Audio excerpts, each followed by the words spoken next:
episode of SyncRiffs. Charles from Blue Buddha checking back in, and two very special guests joining me, Natalie Walker and Darren Burgos from Night Candy. How's it going, guys? Hi. Good. You, hi. It is so great. It's spring, and we're sitting down having a chat about your record that was released at, I want to say last fall.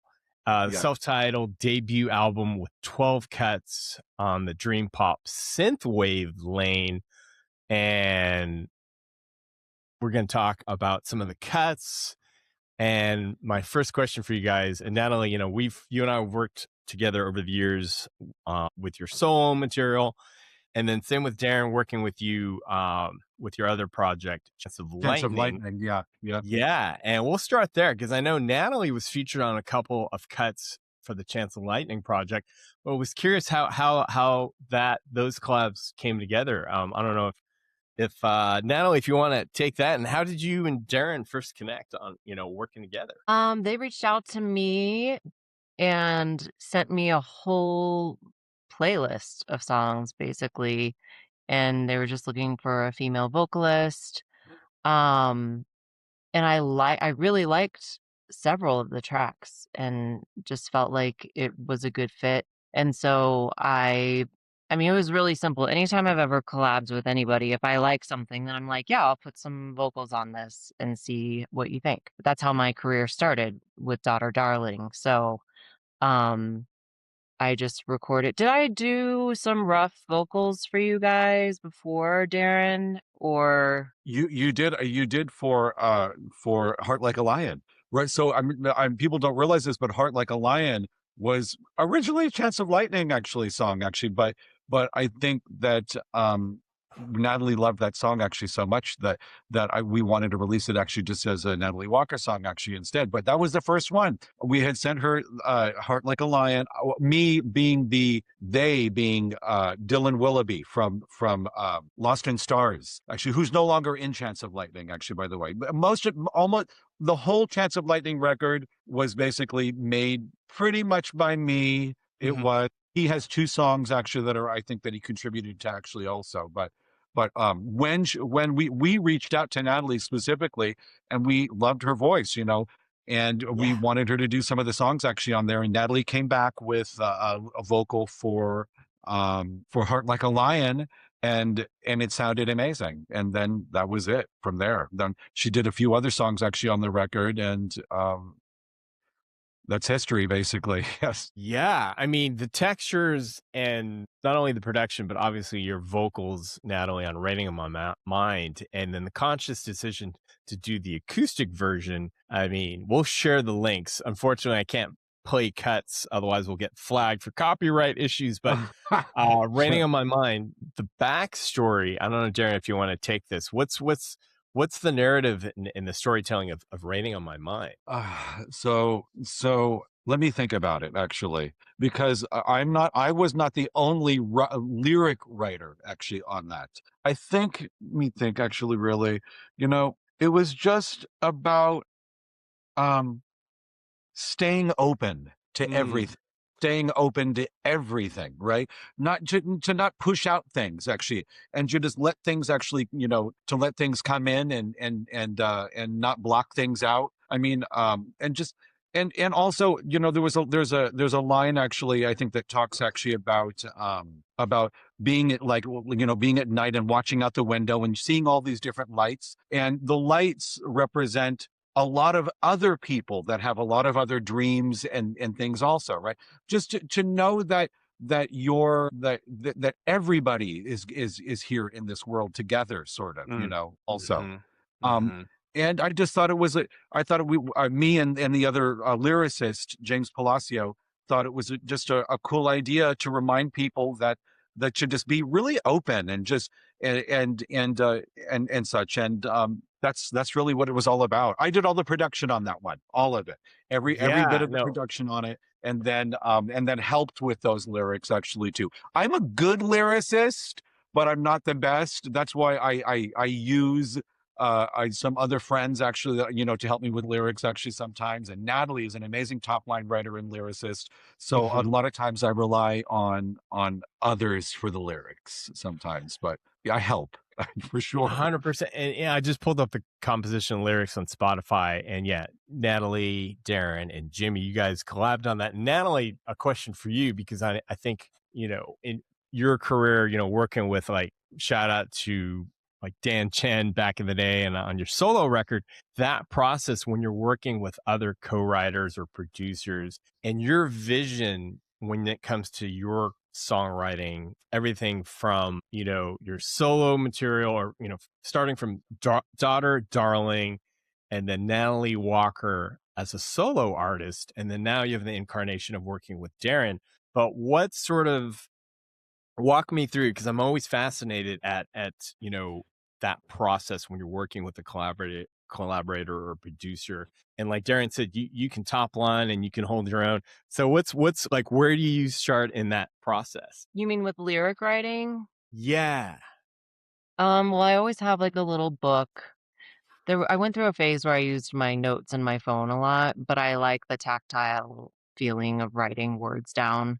I always put the alphabet at the very top of the page, which feels really silly when I do it, but it's helpful with rhyming. Wow, interesting. That's And cool. I did that. what's that? I didn't know you did that. That's funny. That's cool. I do. It feels really juvenile, but it's very helpful. I actually have seen a couple of other songwriters do that, and I'm always surprised when I see it. It makes me feel better. Anyway, but every experience is different. It depends on the producer that I'm working with, first of all, how tedious they want to be about the lyrics. Uh-huh. And so, yeah, when I was working with Dan and Nate, I would write lyrics and they would be like, "Oh, that sounds kind of like lazy. Let's try to make that a little bit better. Like, let's make that sound better." And Darren's the same way. Like, we were both really clear about the fact that the ego didn't exist in the studio. Mhm. And if I wrote a line that was just ridiculous, he had my full permission to say, "That's ridiculous. We need to come up with something else." But he never said that. He's so kind. His delivery would just be like, yeah, that doesn't seem quite right. Um, so, and lyric writing has become harder the older that I've gotten, because when I'm writing lyrics, I try to draw on personal experience, and life experience. And I feel like for my first couple of records, I had so much to write about from Mm. my youth. And I don't know, like my creativity, I've had to kind of hack my creativity a little bit with story writing and coming up with different stories that are outside of myself. And so that was really helpful with Darren, coming up with different cute story ideas for songs. This record does feel deeply personal, but it also has like a lightness to it lyrically, that doesn't always feel like bearing our soul. And Darren sings on the record as well. I love his voice. And you wrote the lyrics for the songs that you sang, Darren. I did. Um, I did self-sabotage and calamity, or the So Mm. there's like a different flavor. Darren is a different songwriter oh, than not I am. calamity. I meant electric waves, self-sabotage and Yeah, electric waves. I did write those. Yes, I did. I wrote all the lyrics Mm. actually for those. Yeah, I mean, we co-wrote almost everything lyric we wise. did. We're both very much equal players on Yeah. the lyric side, melody side, um, as well. Like if there was something that didn't work, then we would figure it out together. So yeah, it was very much a You combined. wrote Electric Waves also. Remember, we wrote that song Electric Waves together, basically, when you were here during one of your visits, actually. And that was such a fun experience, and that you helped me so much with that, because you were like, "What do you want to write about?" That's what you said to me. I'll never forget. Like, Well, "What and do you want?" that song is You, so deeply personal for you. That has a really cool story to it it. does. It does. You should It was just tell. about me nerding, right? Nerding out as a kid, being obsessed with vinyl records. And I would do anything I would take the bus, I'd call up friends, I'd hitchhike. I Oh, would up to LA to buy vinyl records. And that's what that song's about. Natalie, we were in the studio actually one day, and she was just like, what do you want to talk about? And I thought, well, it was I was sort of obsessed with this, and that's where that song came from. And I'll take you way back, Darren. What was your vinyl? What was your record store of choice? Where would you go? Was it Tower Records Bleecker or Bob's? Bleecker Bleecker Bob's on Melrose Bob? Avenue. Bleecker Bob's on Yeah. Melrose Avenue. It was so I was literally there all the time. Like I said, the song says they were open on Monday, right? Which was uncommon for a record store, especially in where I had lived in Orange County. So I couldn't go to the record stores actually in Orange County, but in LA they were all open. So I would literally get Whoa. us and get up there in my records. So from the OC to LA, that probably took what? Couple out, like how back in the day, how long was that bus ride? It was probably a 2 hour, 2.5 hour bus ride actually up there. Yep. I would just go. I mean, that was my obsession. All the I'm Depeche sure Mode. Yes, I was obsessed with Depeche Mode.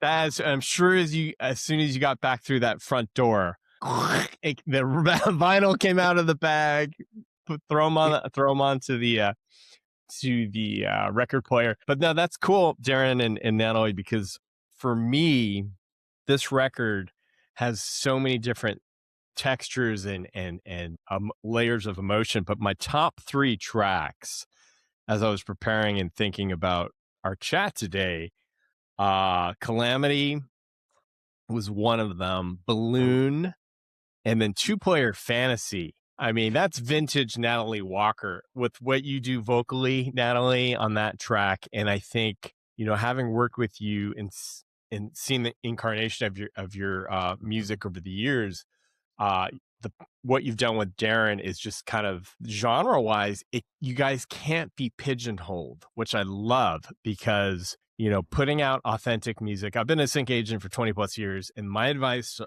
any artist I work with is you do you, and it's up to me to find the home for it. And same with music supervisors. They're like, hey, if your body of work, Natalie, and same with yours, Darren, you've got supervisors who will say, they stand on the shoulders of the artist. Without you pouring your heart and soul into the music, they wouldn't be doing what they're doing. And I think, video games, let's talk about for a moment, because before you joined the chat, Natalie, Darren and I were talking about, custom bespoke work for video games. Let's go back to our youth. What's some video games and soundtracks? Like what kind of, what's some memories from your childhood that you would kind of use today if you were to write a custom video game piece? Is there anything from the past that you would kind of thread to the future? Darren, this is you. I was like, no, I was a Tetris girl. You. It's embarrassing. This is Darren, all Darren. I wish I had a camera on where I could move around. Actually, I'm not sure it's working. We're right over here. I have an Asteroids arcade console actually over here. And then, so I was an 80s gamer kid. I mean, completely. So all of those electronic songs inspired me so much. Tempest, there was just all the sound effects actually in Tempest. And just every arcade and 80s game actually back then was inspiration to me. I mean, when I turned, I don't know how old ever I was, probably 13 when I got my first computer when I was 13 years old, an Amiga computer. And that is what started me, 14, I think. That's what started me on this whole journey. And it all felt so at home to me doing all of that because I grew up as a tiny child playing my Atari, with all of those games and such. So I love the fact that video games have always used electronic sounds, and it just was fitting to me. I love it. That would be an amazing for Darren making music for video games. I could see him just like killing it, doing such a good job with that. I would love to do it. Someone give me a chance. Do it. Send it my way. Like my whole life is this. I'll do everything, anything that we can. You ask me to do, I'll do it. Absolutely. Well, hey, that is a deal because I think and I know your guys' turnaround time, you guys kill it. But something that was so cool, and Natalie, we were catching up before you came on. to the podcast. And congrats, guys. I'm going to share on screen. It looks like it's in the April edition of Bust. There's a write-up. So Melanie sees on the cover and in the music section, I'll try and pull up that JPEG. Very cool. So it says the headliners, it says 5 female artists you should be listening to, and then there's a nice little write-up. Congrats on Night Candy. Thank you. I That's think so that cool. Dave Held, my good friend who has been a writer at Bust for as long as I've known him, which is a really long time. So thanks to Dave. Yes, thanks, Dave. Yeah. Oh, yeah. Thanks, Dave. Here we go. Boom. Here we go. Nice, guys. Oh, yay! There it is. So cool. Love, and that is such. Oh, that's cool. So I don't know if I could zoom in here. Let's see if I can. I don't know if I can. That image there, it looks like you're holding. Are you guys holding the record? We're holding mini game. What are they? I'm trying to find one to see if I have one in here. Actually, right now I don't. They're like these little, like talking about video games. Actually, right. I have a little collection of mini arcade cabinets, and I think, Cool. yeah, I think we're holding Centipede and Tempest, if I'm not mistaken. Which is fun. Yes. I love it. I love it. What a perfect segue. Yeah, can't wait. I'll have to definitely go out and get the hard copy of the publication. And I touched on it a minute ago, Cocteau Twins for the Cherry Colored Funk. Who wants to take, all you guys tag team this, but what was sort of the genesis of deciding to cover that prolific tune? And as a matter of fact, I was at Capitol Records in the 90s, and Cocteau Twins and Mazzy Star, of course, but such a great rendition cover that you guys did. But yeah, tell me about your guys' process when you're like releasing a cover. And Natalie, you're no stranger to that process. You killed it with the Smashing Pumpkins cover of Galapagos. You covered Counting Crows Colorblind on your solo record, and you always deliver and make a cover your own with giving a nod to the original artist. But Natalie, if you want to take it, because you have a body of work when it comes to cover tunes, and Sure. would love to hear your process. Yeah. Was it my idea to do the Cocteau Twins, Darren? Yeah, it was. It was. Yes, it was. That was. I was very happy to do it. That was the most challenging cover I've done because it's sort of, the lyrics feel sort of nonsensical a little bit. And it's so high. Like, I had to sing consistently when I was tracking the vocals. I had to sing extremely high. And Darren will tell you, I don't love autotune. I love to avoid it. It's an ego thing. I've always been that way. So I wanted. You actually don't need much of it at all, which she does. I've recorded so many voices. She doesn't. But it was challenging for that reason too. It's really hard to stay on key when you're singing at the top of your range consistently for a few hours. But yeah, I mean, I love Cherry Colored Funk. I love the cover. My friend Aaron Navizi played guitar. He's in Mouchette, the band that I'm in. He's a very good friend of mine and toured with me back in the day. So it was really special to have him playing guitar on it. And I love the guitars that come in at the end, especially. And yeah, I mean, it kind of came together pretty quickly. We had a couple of different mixes that we were noodling on and couldn't quite not agree, but we kept, I think it was like other people's opinions that we were listening to too much. We were. But like we had like what did I call it? Like an LA mix. And then we had a more stripped back version. And we ended up kind of splitting the difference, but leaning more into the LA mix, I would say, because it felt so much more lush and full. So that's what ended up going on the record. Am I right, Darren? Correct me if I'm wrong. Oh yeah, no, completely.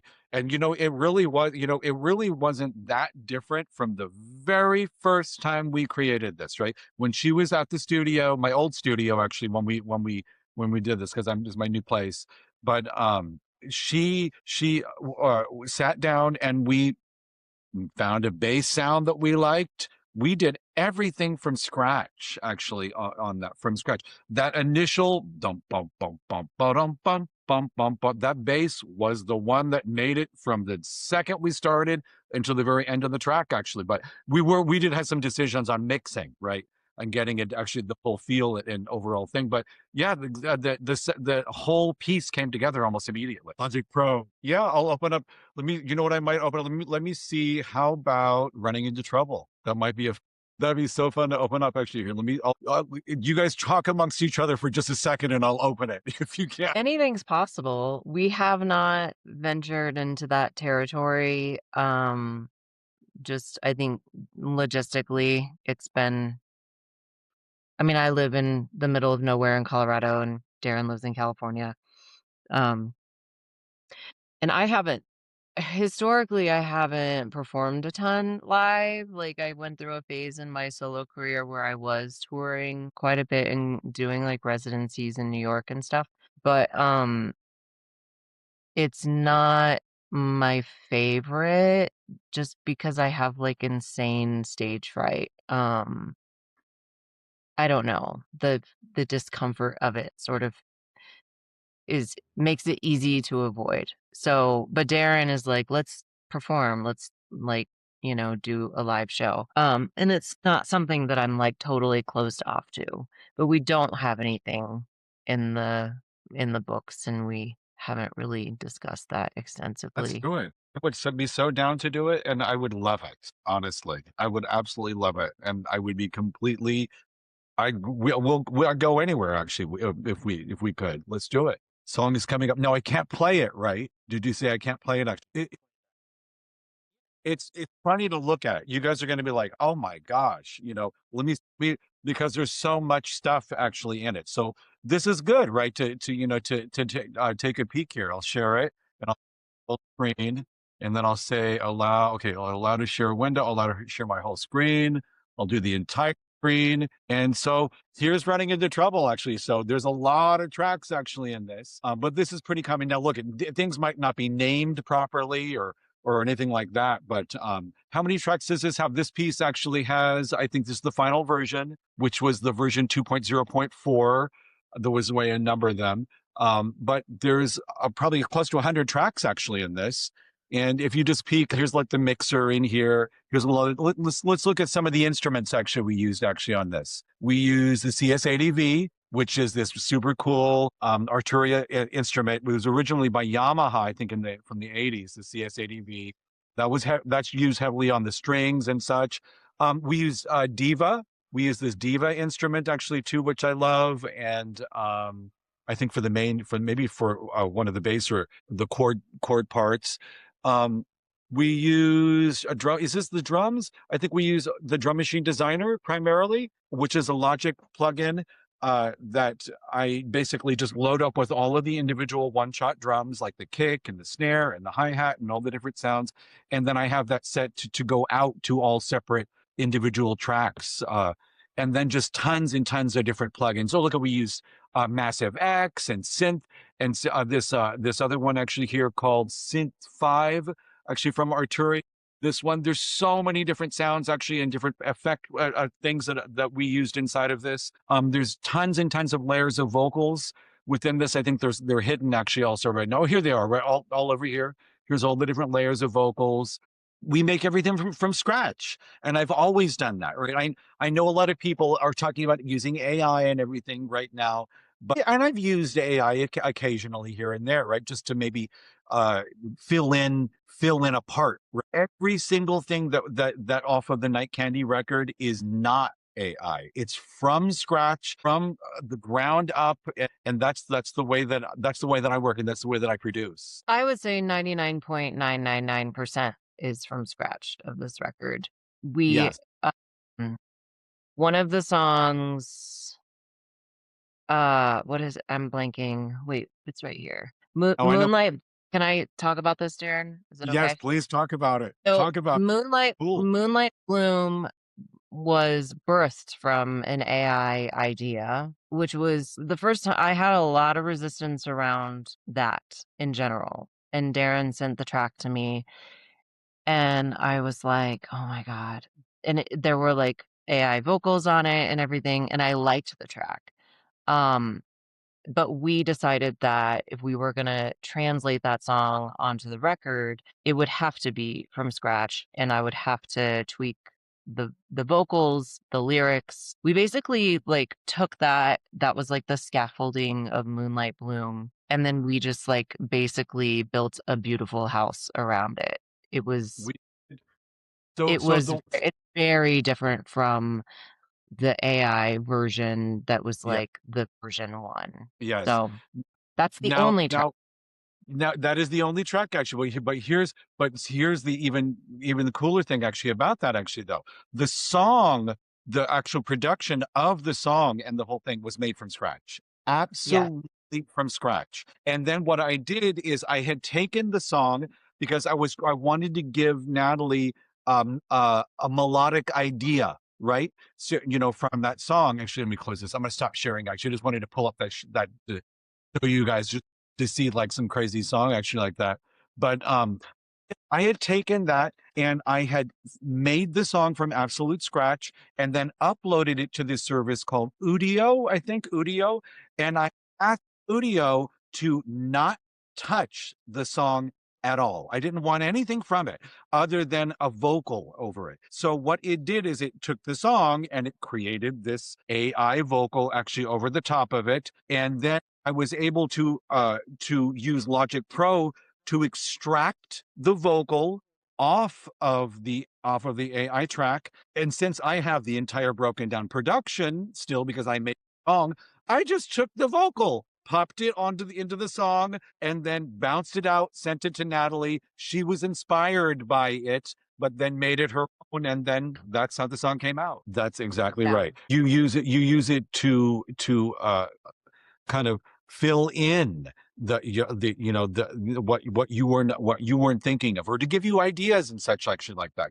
not to make the whole song with. I mean, I don't want to down anybody actually for doing that, for doing that at all, because it's still a real piece of music and it belongs to you real actually too, even if you did create it from with no input whatsoever. But the way that I use it is exactly like you're saying. Actually, I make something first, and then I say, "What do you like?" If AI were a person, how could you make my song a little cooler, or a little better, or something? Or give me a melody idea, or do this and such like that. That's how I work with it for sure. I find I find songs that are 100% AI to lack soul and life.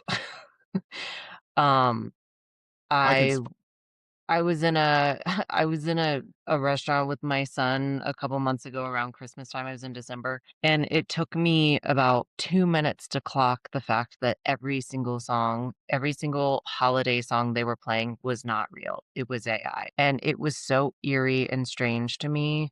And all of the vocalists sounded like either Michael Bublé or Ariana Grande. It was so strange, and it actually, like, pissed me off. Like, I was like, "This is so plastic, and it sounds so empty," and I don't know. So, I think that humans, like, music lovers can clock AI very quickly.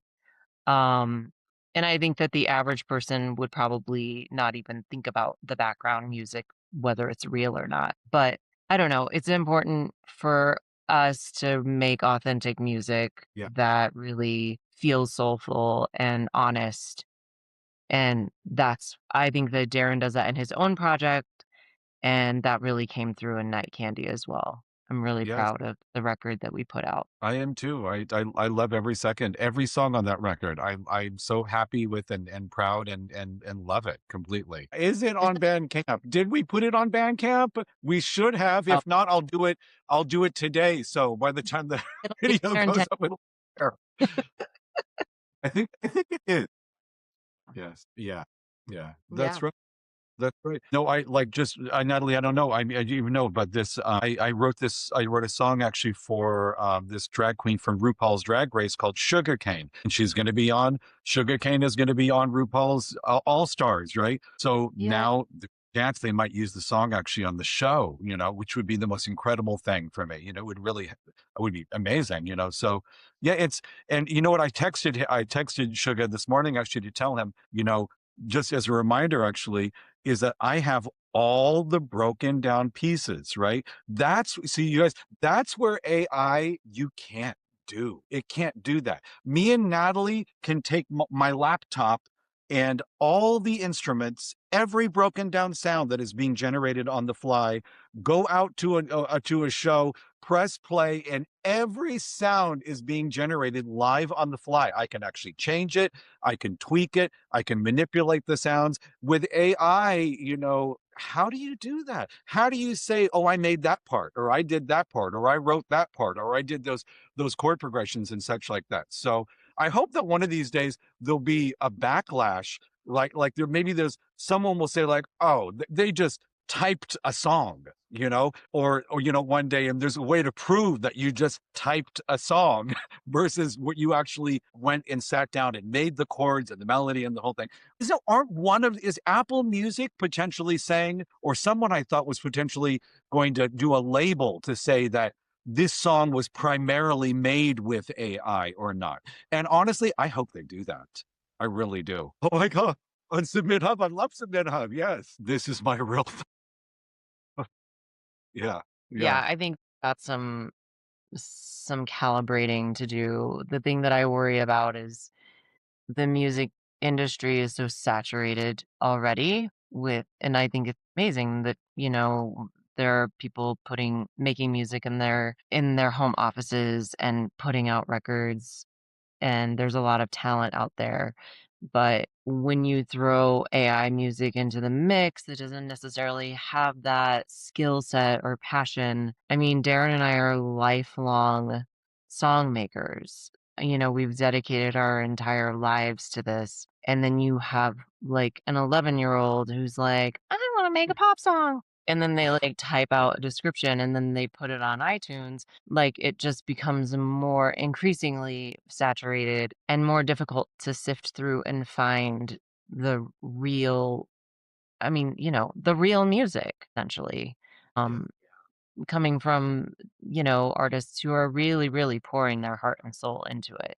So I would say if an 11-year-old does want to make a pop track, then yeah, write a description in AI and have it spit a song out and then learn Logic. Contact Darren. He's a Logic Pro encyclopedia and he teaches Logic to young Yes. people and all ages, but he's an amazing teacher. And I don't know how long you wanna do that, Darren, but, like, I think that there is, like, Oh, always. you've gotta put skin in the game if you wanna play fair, in my opinion, but life isn't fair, I guess, right? I always do that. Yeah, sometimes I will. I'm totally focused on Logic, right? You guys. I worked for Apple. Who's watching? I worked for Apple for years, and they hired me years ago for the very fact that I was like this really, really good Logic user. And so I used to travel with Apple. I used to do shows for them.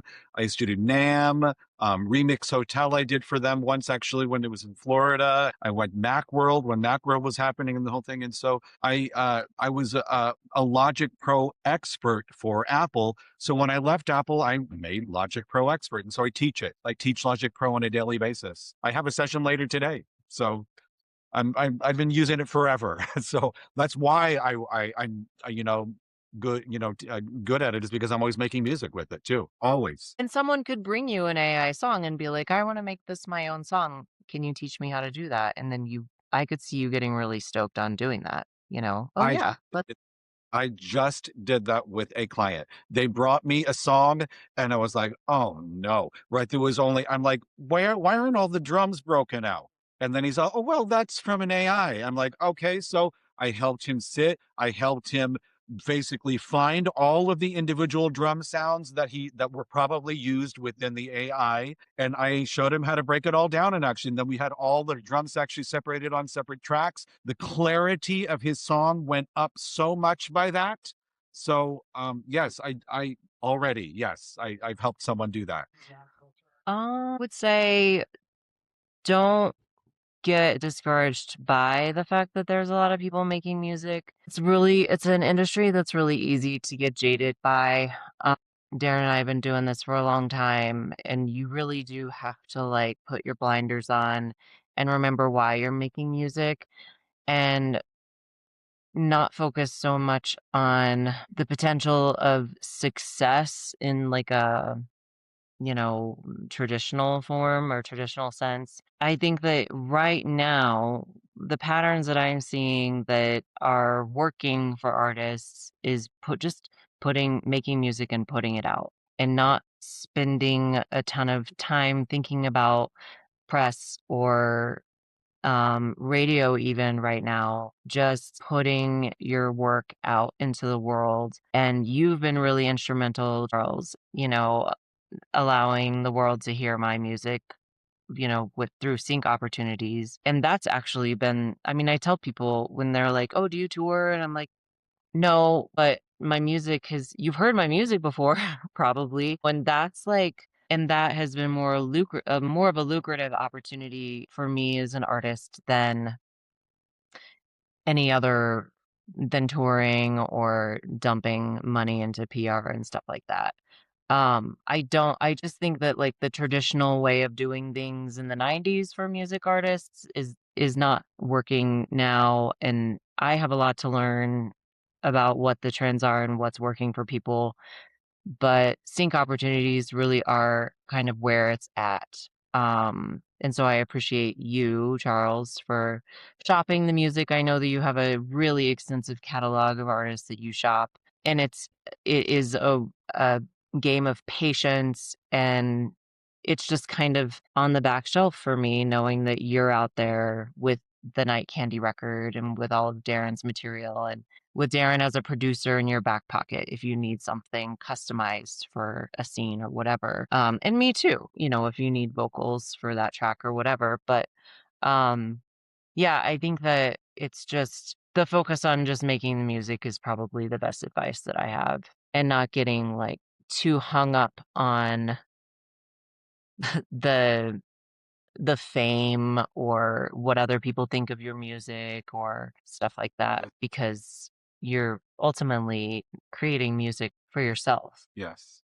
And sometimes you might make something, that this is my a little tip actually too, right? You might make something that doesn't seem like it fits now. Right now, it doesn't seem like it fits, right? But maybe in a couple years, you might realize, oh, wait, I was actually thinking ahead of time.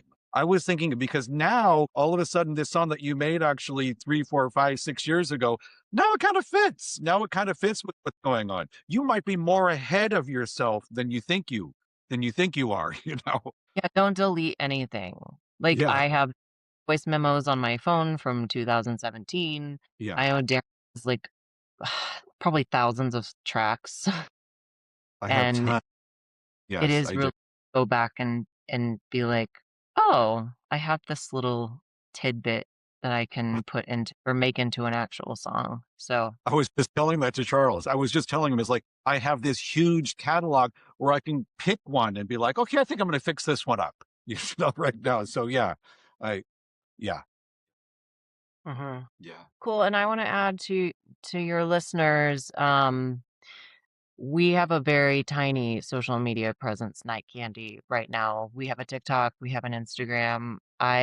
We would absolutely love it if people used our tracks on their reels and their posts, yeah, as the more ears, it's just hard to spread independent music in a way that's affordable, and I don't know, I just feel like that, like, grassroots way of sharing our music, if a song really resonates that's with right. you, then please consider, saving the tracks in your saved sounds and using the tracks, and we'll definitely see that because we check to see if our tracks are getting any type of traction or anything like that. And the Night Candy record is a brand new record, so it's, it needs to still get some momentum. It does. And I can, and to say the same thing actually to anyone who would want to use that for our music for any other purposes. Everything is here. So any idea, like if you're saying like, oh, well, I wish this section was an a cappella,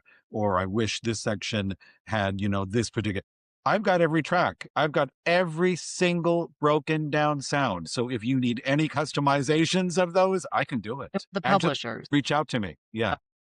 Yeah, we don't have any, we're just totally independent and happily so that we can do that. Yes. So yeah, thank you for letting me plug that. Thank you, Charles. Yeah. Go.